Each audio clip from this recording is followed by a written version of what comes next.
paga bem, então eu vou fazer isso aí. Mas se não é o que você gosta, cara, não adianta que não vai resolver os seus problemas.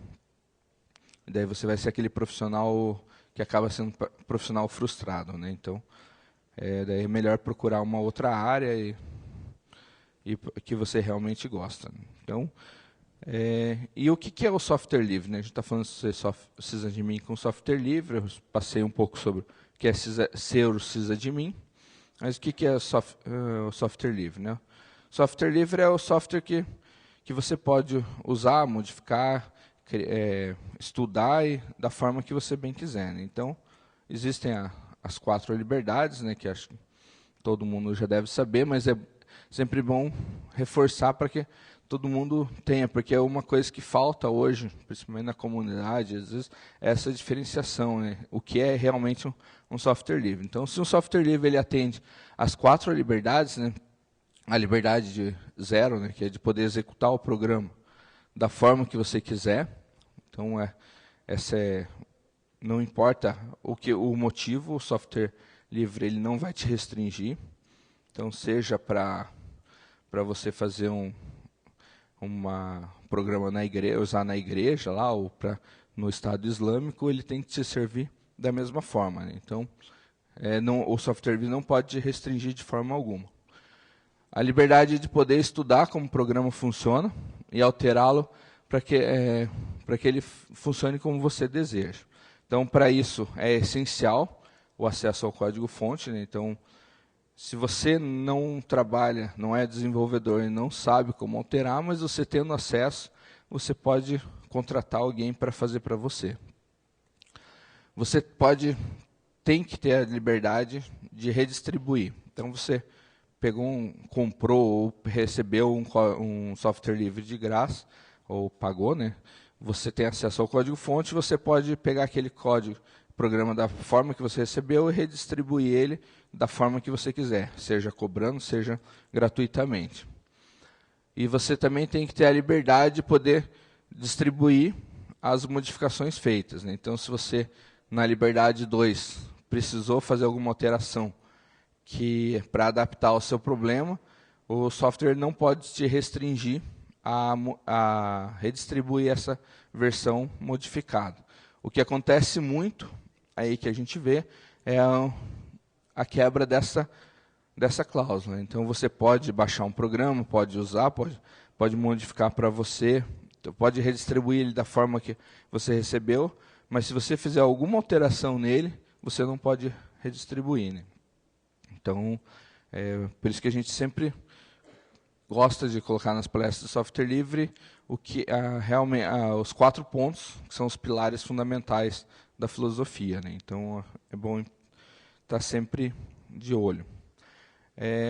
Então, falando sobre como funciona uma rede aqui, a ideia seria para uma rede de pequeno porte, né? Então, você trabalha, claro, isso aqui é expansível, né? Mas uma rede pequena, hoje você trabalharia assim, né? Então, tem um link de internet, um roteador lá, você vai passar por um firewall, vai ter a sua rede de servidores, um outro firewall e aqui a tua rede local.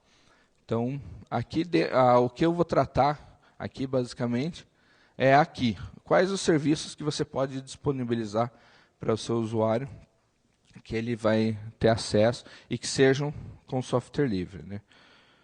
Então, hoje os serviços de redes que a gente tem aí, os principais, é o Firewall, DNS, Proxy, virtualização, backup, DHCP, né? Então, vou passar um pouco sobre cada um e falar as principais ferramentas que a gente tem disponíveis no mercado.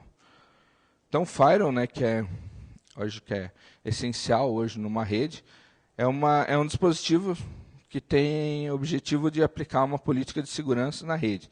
Então, ele é um muro realmente entre a sua rede externa, né, a WAN, a rede da internet, e a LAN, sua rede interna. Por esse muro aqui que ele vai fazer a filtragem da forma que for configurado, é lógico, do que pode ou não pode entrar ou sair da sua rede. Então, aqui é um ponto muito importante para que a pessoa não tenha acesso indevido aos seus sistemas, né?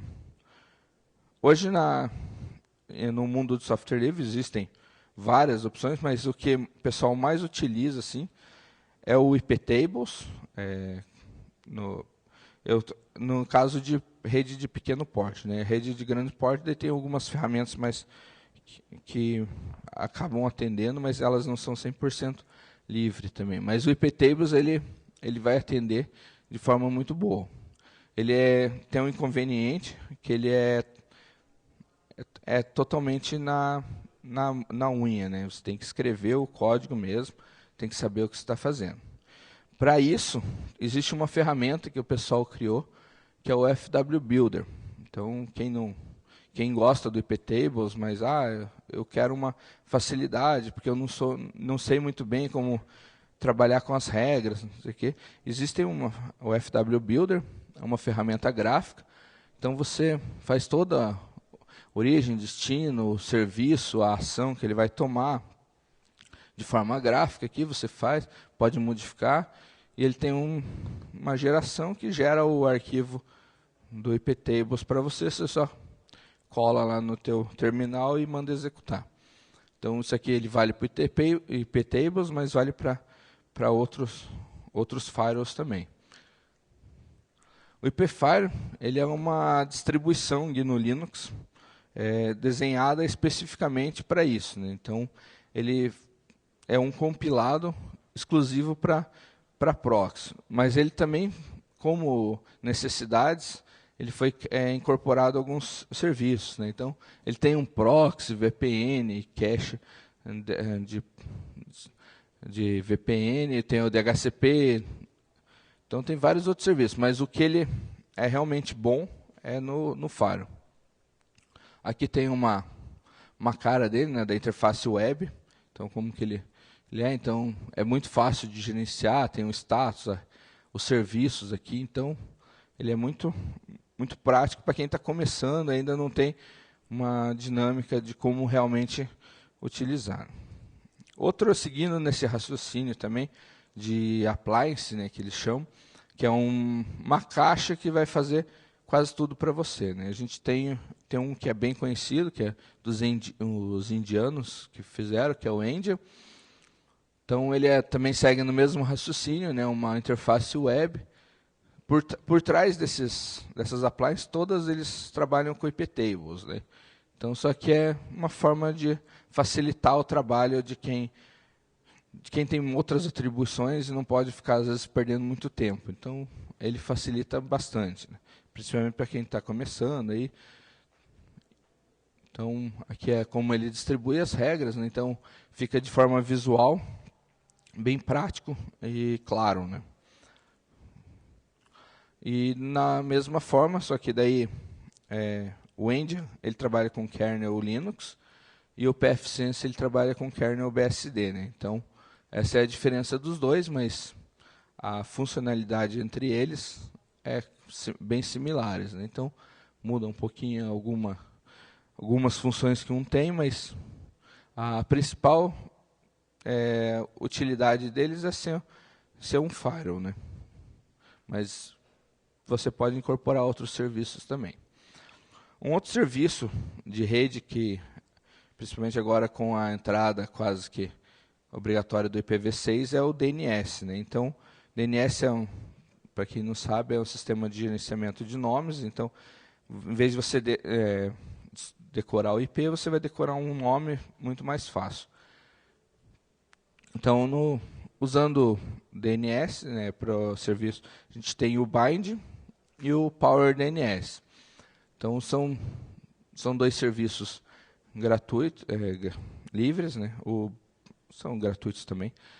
Então, o Power DNS ele tem uma vantagem que ele, para fazer relay entre zonas, ele é bem mais prático do que o Bind. Né? Então, eu conheci ele há pouco tempo também, mas eu achei muito interessante para quando você vai trabalhar com diversas zonas distribuídas. Né?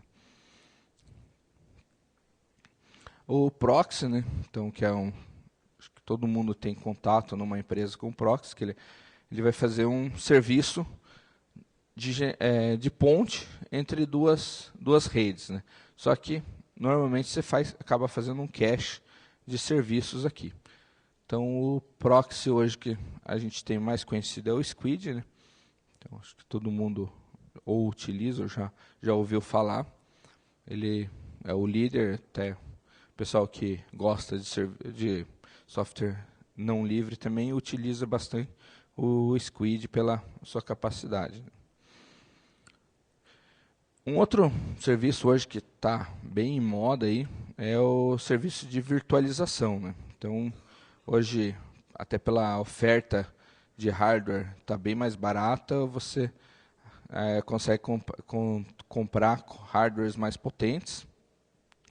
E com isso, às vezes você compra um hardware por um preço bom, mas ele é bem potente. Então, você não vou usar todo esse serviço aqui para um DHCP. Então, você consegue fatiar ele, né? Então, em várias aplicações, né? Então, inclusive, para quem tem acompanhado, tem agora a onda do Docker, né? Que não deixa de ser uma forma de virtualização, só a camada é de forma diferente, né? Hoje, na virtualização, a gente tem em software livre, os principais são o KVM e o OpenVZ, né? O Zen, o Xen, né? As pessoas falam, eu acabei excluindo aqui porque ele não tem mais uma versão comunitária, né? Ele tem uma versão grátis, mas ele não é mais 100% livre. Então você não pode mais modificar ele. Um outro ponto que às vezes o pessoal sempre se bate, sim, é a questão de backup, né?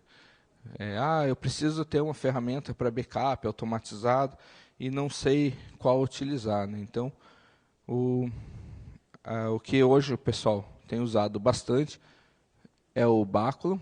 Ele é bem robusto, o suporte dele é muito alto. Você tem alguns lugares que ele é comparado até ao TSM da IBM, né, que é uma ferramenta super cara e que muitas empresas não têm capacidade de comprar. Mas ele é bem robusto, atende demanda de empresa de muitos funcionários.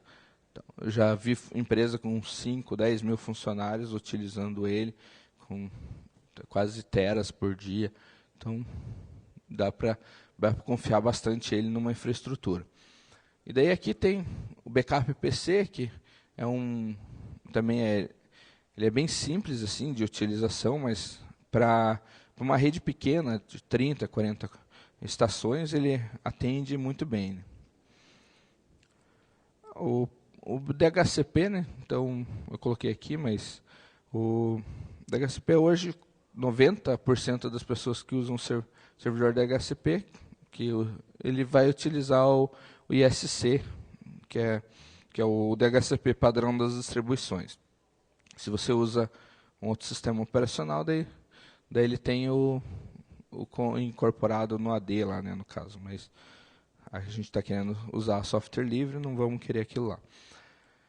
O e-mail, né, que às vezes você precisa de um cliente de e-mail potente para os seus usuários e não quer, às vezes, esse aqui é uma coisa mais profissional, né? Então, eu listei aqui duas opções, né, que são bem aceitas no mercado, que é o Zimbra e o Expresso, né? O Expresso, hoje, a maioria que utiliza ele é em questões governamentais, né? Mas ele tem algumas empresas também que fazem uso dele, porque além de ser um sistema de e-mail, também eles têm sistema de chamados, tem agenda, tem catálogo de endereços.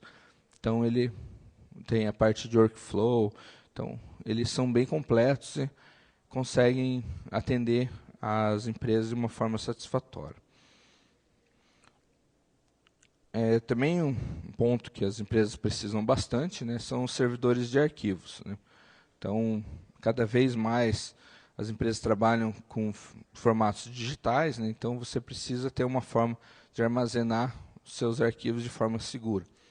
Então você não vai largar nas estações, né? Então você precisa de um centralizador.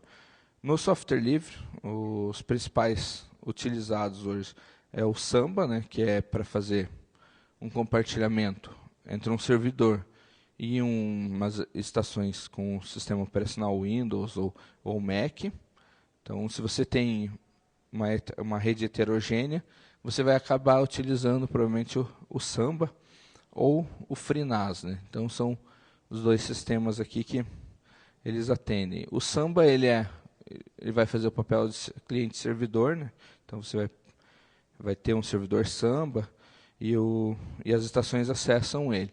O FreeNAS ele é uma área de armazenamento em rede, né? Então ele não precisa você ter exatamente o servidor de arquivos conectado. Você vai ter uma área de discos e ele só vai fazer a gerência desses discos, né? Pode ser um storage, pode ser o que você tiver na sua rede. Pode ser uma estação também, um servidor, né? Mas não necessariamente como o Samba precisa. A vantagem do FreeNAS, que eu vejo, é que ele é configurado via web, né? Então, fica mais prático no dia a dia ali você ir com alguns cliques ao fazer essa configuração. E para quem tem uma rede toda com GNU Linux, você tem o NFS, que pode fazer um compartilhamento, né? Que nada mais é que um sistema de arquivos distribuídos, né? Então, você só compartilha uma pasta e todos têm acesso àquela pasta, sem precisar envolver protocolo que comunica com outro sistema operacional. Então, fica mais rápido e prática a sua comunicação assim. Então, o que você vai ter que analisar? Qual que é a estrutura da tua rede e o que vai lhe melhor atender, né? Então, servidor HTTP, né? Então, hoje quase todo mundo tem, principalmente para fazer gerência das aplicações, você acaba precisando de um servidor HTTP, né? Hoje a gente tem várias opções. No mercado, o líder é o Apache, mas a gente tem o NGX e o Lite HTTP. Então, o Apache, hoje ele é bastante utilizado em conjunto também com o NGX. Então, você faz, às vezes, para consultas, você põe as consultas estáticas no NGINX, que responde muito mais rápido e deixa as dinâmicas no Apache. Então, é a questão de configurar corretamente sua rede, né? Mas opções não faltam. Então, aqui eu trouxe os 3 mais utilizados, mas existem várias, né? Servidor de autenticação, né? Então, hoje, uma empresa, cada serviço que você vai disponibilizar, você vai criar um serviço diferente de autenticação, né? Então, imagine lá, você tem um postfix, um FTP, o Samba, o Apache, o Squid. Então, tudo trabalhando e cada um você tem que ter um login e senha. Por mais que a pessoa utilize o mesmo, só que se ela precisar alterar, ela vai ter que alterar em cada serviço de forma diferenciada, né? Então, para isso, existem alguns serviços que a gente utiliza, né? Então, o LDAP, que é o mais utilizado, tem o Kerberos, tem o Samba e o Samba 4, né? Então, a vantagem do Samba 4 para o Samba, que se você trabalha com estações com sistema operacional, por exemplo, o Windows, você consegue fazer gerenciamento via Active Directory. Então, mas hoje o mais utilizado é o LDAP, mais difundido também e com maior documentação aí que a gente encontra. Clonagem de disco, né? Então, isso é uma coisa que às vezes as pessoas precisam. Você cria uma imagem lá, instalou e você tem mais 200 computadores com a mesma configuração. Então, você precisa redistribuir, né? Tem o Clonezilla, que é para fazer essa clonagem estática, né? Por exemplo, máquina por máquina. E você pode utilizar o Fog também, que é um gerenciamento. Então, com ele mesmo você consegue fazer toda uma distribuição de imagem, deploy, pela console dele mesmo. Não precisa nem se deslocar até a máquina, né? VoIP, né? Então, um assunto aí que as empresas têm utilizado, já não é novo, né, isso, mas então a economia, né, é muito útil. Então, uma rede, as redes estão cada vez melhores, utilizar a VoIP é importante. Então, você conseguir incorporar isso na nossa rede, o Asterisk, que é o servidor, eu acho que mais conhecido. Existe o Elastic também, que ele é uma interface de gerenciamento para um Asterisk, né? Então é só para simplificar a forma de trabalhar com ele, né?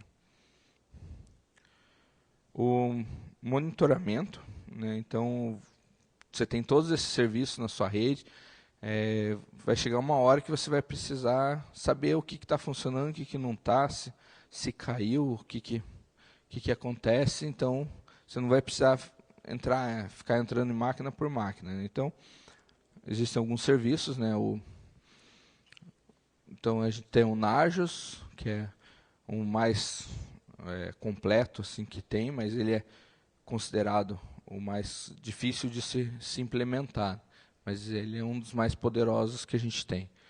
Tem os Abix, o CACT, o NED e o Observe. Então esses três últimos aqui eles são mais simples, só que eles não têm a mesma capacidade dos dois aqui, né? Então o Nagios e os Abix hoje são os líderes de mercado. Os Abix têm a vantagem dele ser um pouco mais prático de configurar, então você consegue deixar ele funcional mais rápido. E a automatização de processos, né? Hoje você vai fazer um trabalho, você não quer ficar toda hora tendo que fazer, refazer, fazer. Então, para isso existem algumas ferramentas, por exemplo, o Puppet, o Chef, o Ansible, que eles fazem isso. Você cria um cardápio de configuração lá, então quando você precisa de alguma coisa, eu preciso de um servidor Apache rodando. Então você já fez esse cardápio para eles, né? Então você vai lá, só servidor tal vai ser um servidor Apache. Ele vai lá e instala para você e deixa funcionando do jeito que você pré-configurou para ele, né? Então facilita bastante. Você não tem que evita muito retrabalho, que é uma coisa que a gente tem que parar de fazer, né? Então a gente normalmente eu instalei um servidor tal. Daí semana que vem deu problema, eu vou ter que refazer o servidor. Daí você vai ter que refazer toda a configuração. Então isso toma tempo, às vezes e você nem lembra a configuração que você fez. Então uma vez que você conseguiu fazer a sua configuração, essas ferramentas estão aí para auxiliar, né? E também facilitar a nossa vida, né? Então, uma coisa que a gente sempre tem que ter em mente, na hora que vai fazer o projeto, ver que ferramentas que a gente vai utilizar, a gente tem que ter ideia de qual que é o nosso problema, né? O que a gente tem na nossa rede, o que a gente espera. Então, não adianta nada eu instalar lá 200 servidores, todas essas ferramentas, e às vezes eu tenho 10 usuários, ou tenho 30 usuários, e não vai precisar. Então, eu tenho que saber exatamente o que é o meu público-alvo, né, digamos assim, para eu saber quais ferramentas utilizar, né? Então, essa é a ideia, né? Então, agora eu abrir para perguntas, então, se alguém tiver alguma ideia, pergunta aí do que precisa, tá?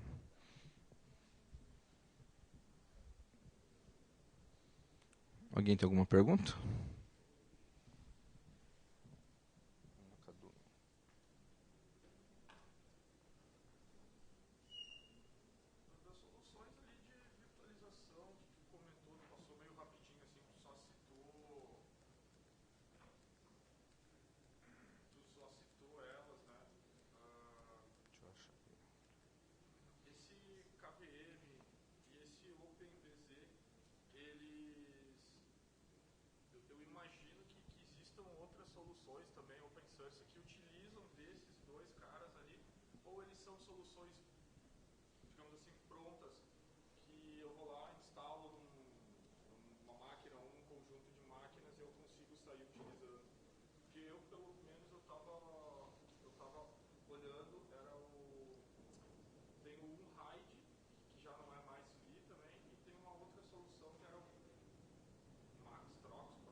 Tem o Proxmox, né? Acho que é isso o nome. Ele tem acho que ele é free ainda também. Só que pelo que eu me lembro, que eu trabalhei pouco com ele, você consegue virtualizar só sistemas GNU Linux, né?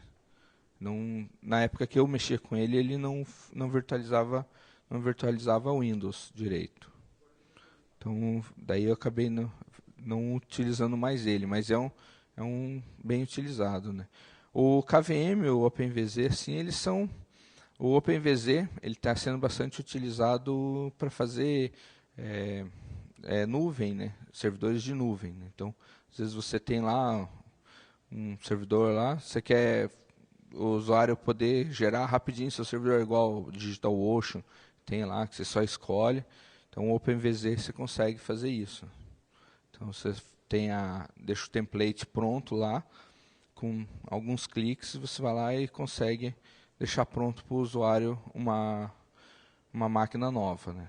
Então, o KVM ele é bem mais, digamos assim, rústico, né? Então ele não tem uma interface, ele é bem nos arquivos de configuração mesmo, mas ele é um hypervisor, né? Então deixa eu voltar aqui, ele vai trabalhar nessa camada aqui. Então porque mas daí ele demanda uma curva de aprendizagem bem maior, né? Então, mas ele é bem utilizado pelo pessoal. Às vezes, em vez de utilizar VMware, essas coisas, abri aqui. Mas se quiser, passa.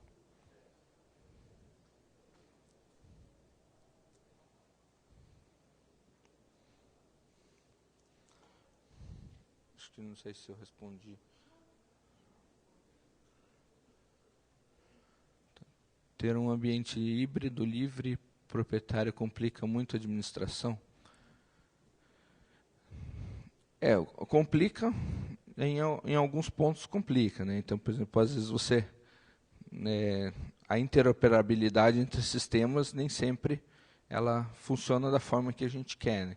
Então, no sistema livre, você consegue, se tiver algum problema, você vai lá e resolve esse problema da forma que você precisa. Né? O proprietário, daí não. Mas hoje o mundo está conseguindo se conversar bem. Então é mais questão de você saber as ferramentas e conseguir adaptar elas para o seu uso. Né? Mas complica um pouco, mas não é nada assim que vai deixar a gente sem dormir semanas. Né? E como prepara uma equipe para administrar um ambiente totalmente livre? Bom, a forma de você preparar é capacitando, né?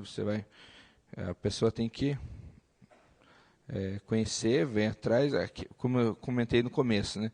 Aqui, a ideia aqui era dar um overview do que tem disponível no mercado. Então, por exemplo, eu preciso de uma ferramenta de virtualização para o meu sistema. Então, a pessoa quer, então ela vai atrás de um curso, conhecer, conversar com pessoas que trabalham com virtualização e aprender a ferramenta. Então, a melhor forma de se capacitar é você fazendo cursos. Né? Então, daí você vai ter que ir atrás do que você realmente espera. Então, eu tenho ideia, eu quero implementar um sistema de automatização, né? um Ansible. Então, eu vou ter que aprender sobre Ansible. Então, essa que é a ideia. Uma equipe totalmente, então, daí você teria que, primeiramente, provavelmente, segmentar essa equipe. Não sei de quantas pessoas seriam essa equipe, mas você vai ter que capacitar ela com cursos. Né? Então, acho que eu não vejo outra forma. Não sei se alguém conhece outra forma, se não seja assim. Não pode, acho que não tem.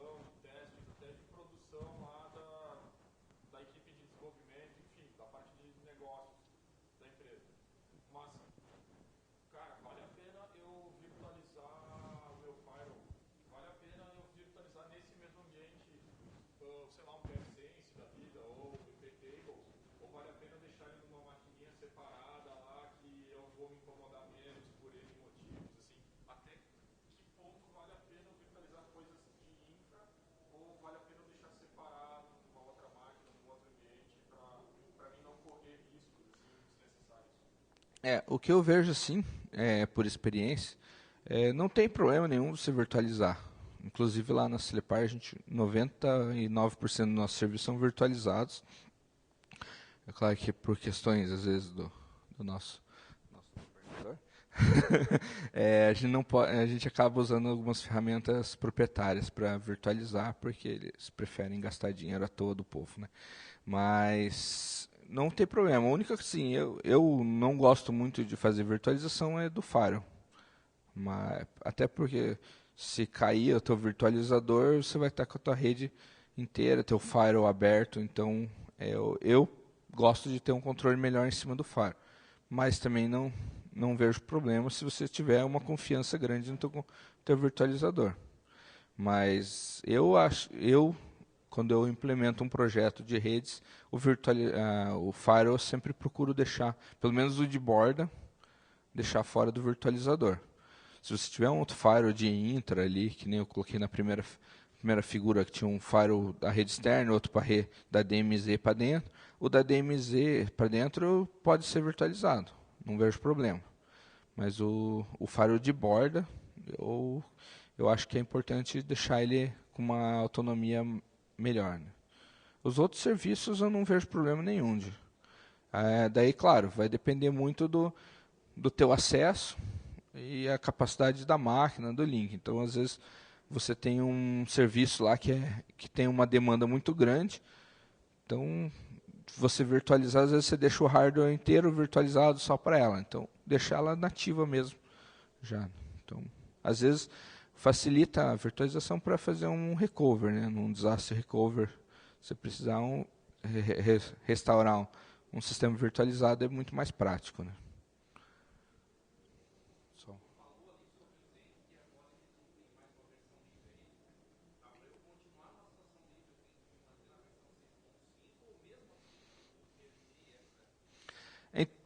Então, eu dei uma olhada assim, eu até me surpreendi a hora que eu estava mostrando, porque eu não sabia que ele tinha deixado de ser livre. Então, daí esse dia que eu vi, até tem que dar uma olhada, mas as versões que já eram livres continuam livres, né? A versão nova que não está aberta, ela continua gratuita, mas ela não está aberta, não é mais livre, né? É uma possibilidade, né? Acredito que acho que como o OpenVZ ele deu uma melhorada bem forte, né? Talvez ele nem precise de um fork dele.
As duas ferramentas elas têm essa capacidade, tanto fazer ativo passivo, ativo ativo também. Então, se você quiser deixar as duas trabalhando, não tem problema. Daí o balanceador que vai definir para quem vai. Por questões financeiras, é melhor você ter um storage único. Só que daí você tem um ponto de falha do storage. Então não adianta nada. se você tiver recurso, o melhor é você ter 2 storages sincronizados. Então, fazendo sincronia deles também.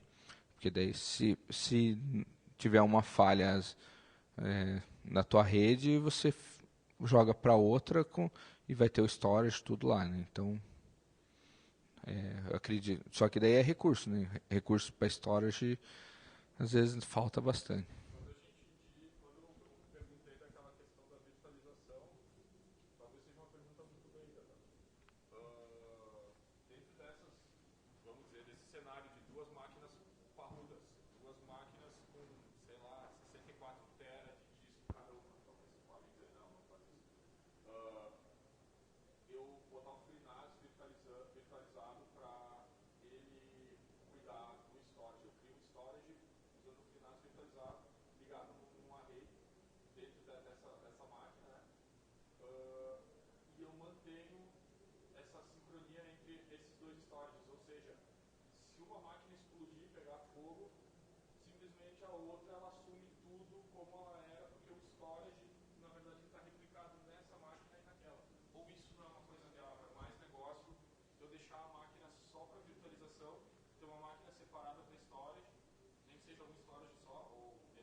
Não, na verdade, as duas soluções são possíveis e não. Daí é que possivelmente se você ter um storage à parte, o custo você vai ser bem maior. Então, mas acho que operacionalmente elas vão ter o mesmo efeito, cara. Sim, na minha visão, sim, agora. Se é que eu entendi o cenário exatamente da forma que é, mas eu acho que pelo que eu entendi, elas vão, na prática, elas vão ter o mesmo efeito. Só como o storage acaba saindo mais caro, né? Mas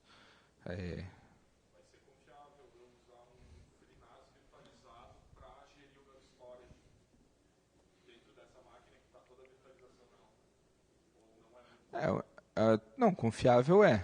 A única coisa é que às vezes você pode perder a gerência se der algum problema, né, no acesso à máquina, você perdeu todo o acesso, né? Mas daí, conseguindo levantar ela de novo, está tudo lá. Esse é às vezes um ponto que o pessoal pensa bastante sobre a questão de virtualização, né? Às vezes você cai o teu virtualizador, cai a máquina, você caiu a tua rede inteira, né? Então é um ponto que às vezes tem que considerar. Às vezes ter um virtualizador balanceado também, né? Então, mas daí já começa a subir o nível da empresa, né? Então, uma empresa de pequeno porte, você ter 2 virtualizadores com o mesmo balanceamento já não é viável, né? O chefe já vai falar, você está louco, cara? Mas daí vai querer justificar e é uma coisa que você tem que saber falar, né? Quanto que o chefe vai perder com isso, né? Se você falar que ele vai perder milhões, ele assina o cheque na hora, né? Então, bom, pessoal, o tempo aqui esgotou, mas agora tem a palestra do Thiago, com backup com R5 também, é bem interessante se alguém tiver a oportunidade para continuar aí. Então, agradeço a presença de todo mundo aí. Se alguém precisar tirar alguma dúvida, eu vou estar aí pela feira também ainda. A gente pode conversar daí. Só uma... O pessoal me lembrou ali agora. Obrigado, Paulo. Tem um livro aqui que a gente ganhou, só para fazer um sorteio.